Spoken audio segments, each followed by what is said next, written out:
So many years ago, I read this book called Being Nobody Going Nowhere by Ayakema, a German Buddhist nun, really wonderful person. And it's also a really nice introduction to Buddhism and meditation, really simple language. So I came across this sentence that was like, whoa, really stayed in my mind. She's talking about love or loving kindness and how it's something we have to cultivate. It's not going to just arise naturally, but we have to work at it. So she says it's a skill to change oneself again and again until all impurities have been cleansed. So part of the process is cleaning out the negative attitudes in our mind so that we can have love. And then she says, it's not because other people are so lovable. They're not.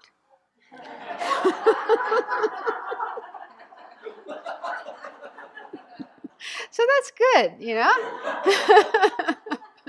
If we think, oh, we should only love people who are lovable, then that's going to leave out a lot of people. Then she says, if they were, they'd be roaming around in the God realms. They wouldn't be down here. This is the fifth realm from the bottom in a right in a cosmology of 31 realms. If we are in class 5 from the bottom and 31 exist altogether, well, what can you expect? So that's the line I really loved. I never heard it expressed in that way, but it like really makes you think. Because I don't know about you, but I feel like I was sort of brought up to think that human beings are just wonderful. We are so intelligent. We're able to do so many things, and we're so highly evolved. We're like the smartest creatures on the planet. And and so this presents quite a different perspective. And yeah, in Buddhism, you've probably heard about the 6 realms. That's what we normally talk about.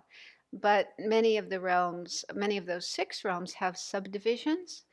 And how you come up with 31 realms is if you divide the God realms. So there's actually 27 God realms, 27 heavens, imagine that. And those are all superior to us. The beings in those realms are more virtuous, are more pure, more refined.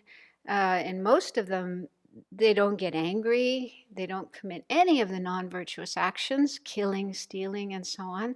So there's no war in those realms. And I was also thinking how there's probably no police, no judicial system, no prisons, no mental hospitals because their minds are just so pure and yeah, very, very different than this world.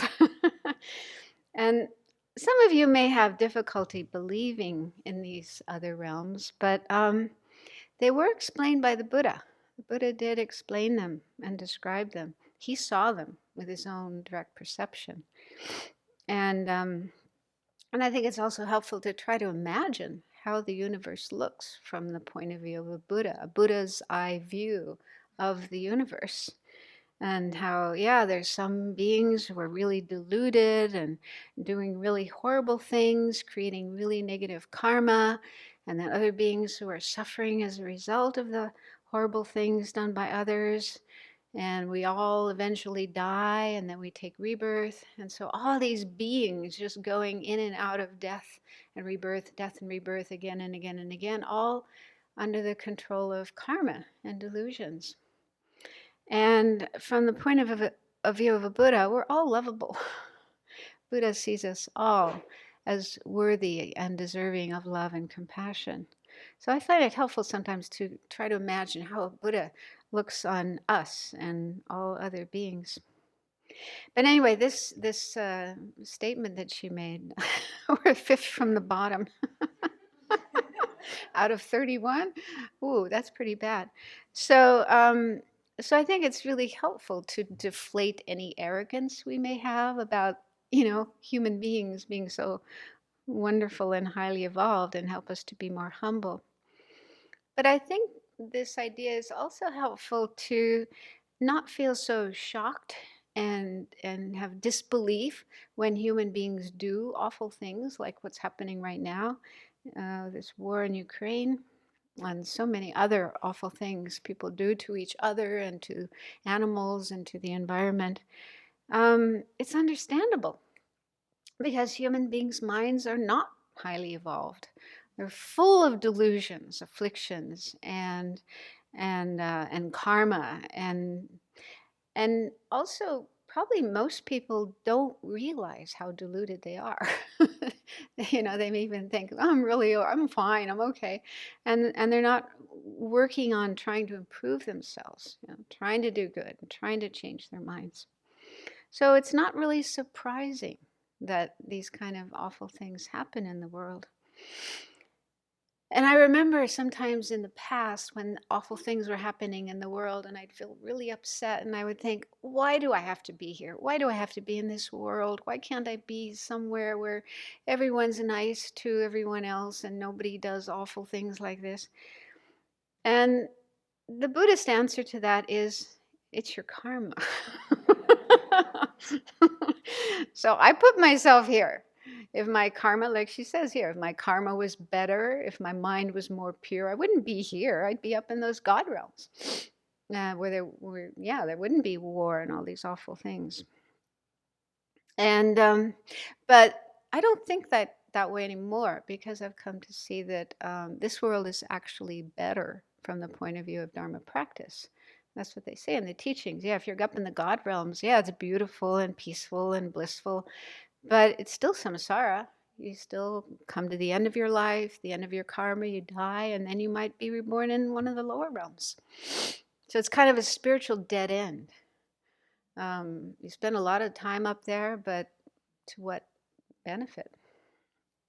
So they say this world, in the human world, it's a better situation for practicing Dharma. We don't have too much pleasure that we get totally, zombied out by it.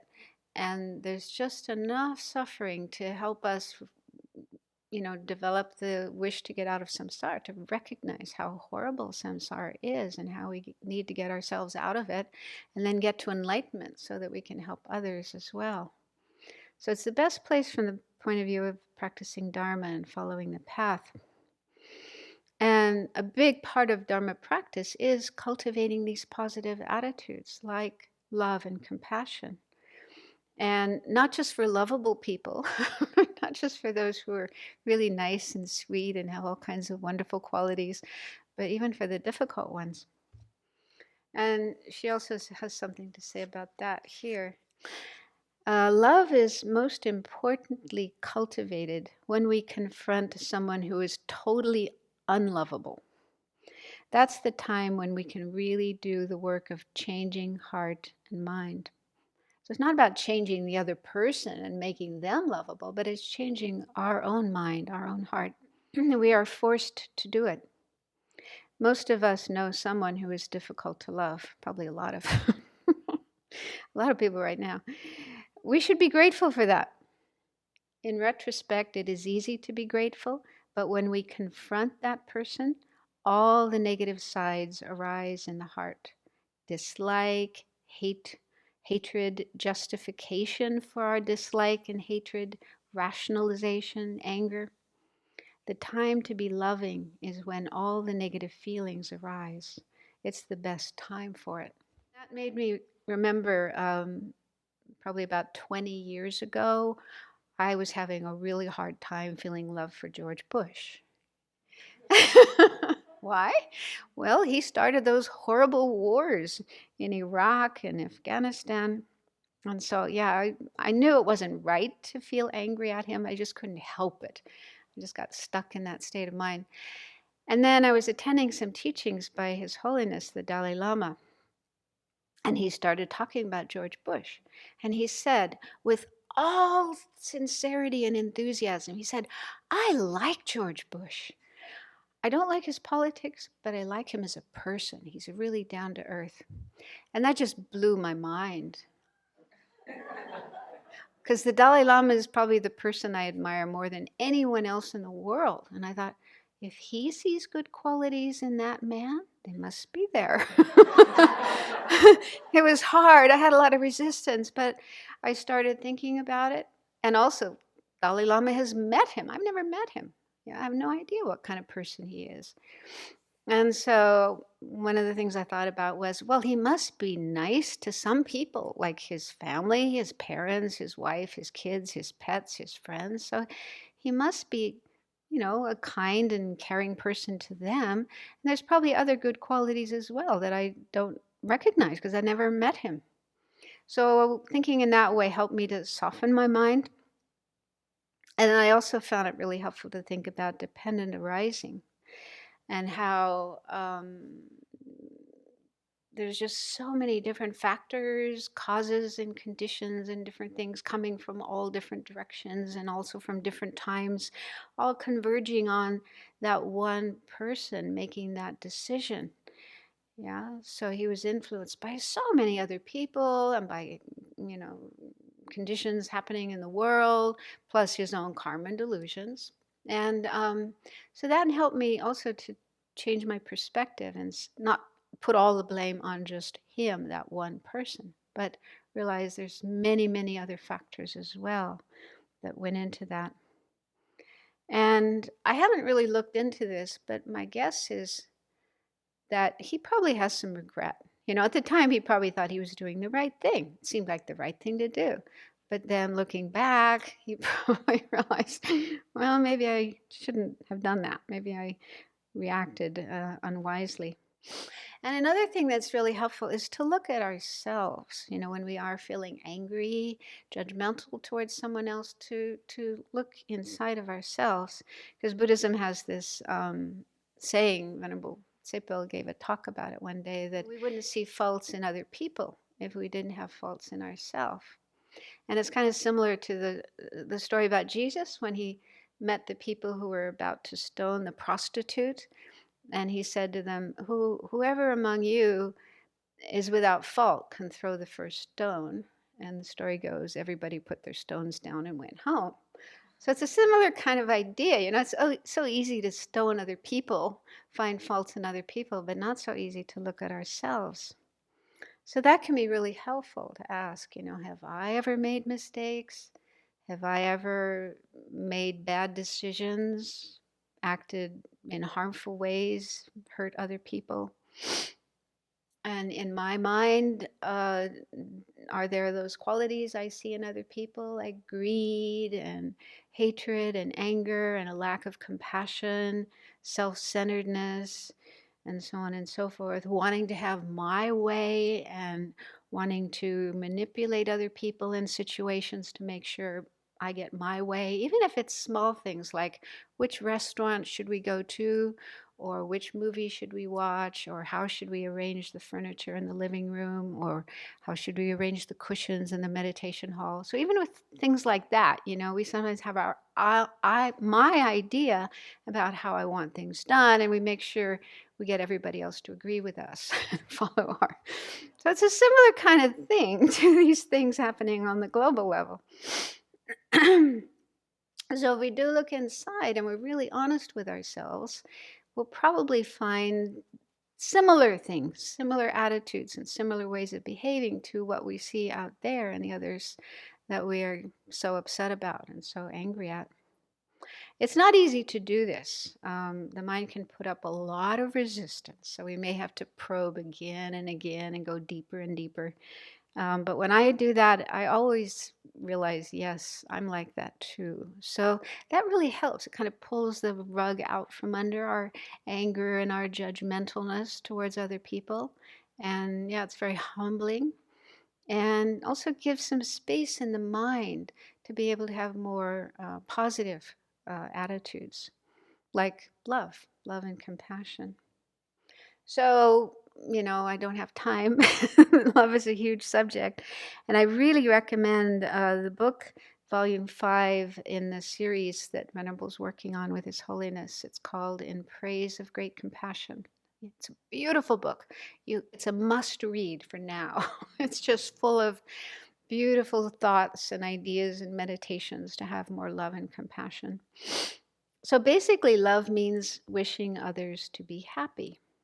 And not just temporal happiness like having enough food to eat, but higher forms of happiness that come from positive qualities in the mind, all the way up to the highest happiness of all, enlightenment.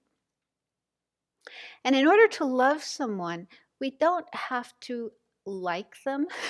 We don't have to like everything about them.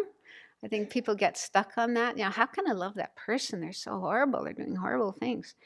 So we can disagree with a person's attitudes, and we can disapprove of or deplore some of their actions, but still love the person, because love means we want them to be happy. And in fact, love makes a lot more sense than anger, because anger means we want them to suffer. And the person's already suffering. Their mind is just full of turmoil, painful, disturbing thoughts and emotions. And they're creating all this bad karma that's going to bring even more suffering in the future. So do we really want them to suffer more? Because if they do suffer more, they'll probably just get worse, probably do more negative things. On the other hand, if we can wish them to be happy, genuine happiness that comes from positive qualities and virtuous actions, well, they'll probably be a very different person if they did have that. They'd probably be a lot nicer and stop doing all those awful things. So there's logic. It's logical to wish them to be happy rather than wish them to suffer, right? So that's a very helpful. I heard Jetsuma Tenzin Palmo mention that, and I thought, oh, that's great. Yeah, there's a lot of good reasons to be loved. And of course, it's good to be loving. It's good for us as well. It'll make us happier. There's many benefits to love. You can read about them in that book. And yeah, so I really encourage everyone to do their best, even if you have to sort of grit your teeth to do it, but to really try to send loving kindness and compassion, not just to the ones who are suffering, but to the perpetrators, the ones who are doing all those awful things. We'll probably feel better ourselves, and also there's a greater chance that we'll be able to influence others and influence the world. I love that quote from Gandhi, be the change you want to see in the world. So if we want other people to be more loving and compassionate, we have to start with ourselves. We have to do that ourselves. Thank you.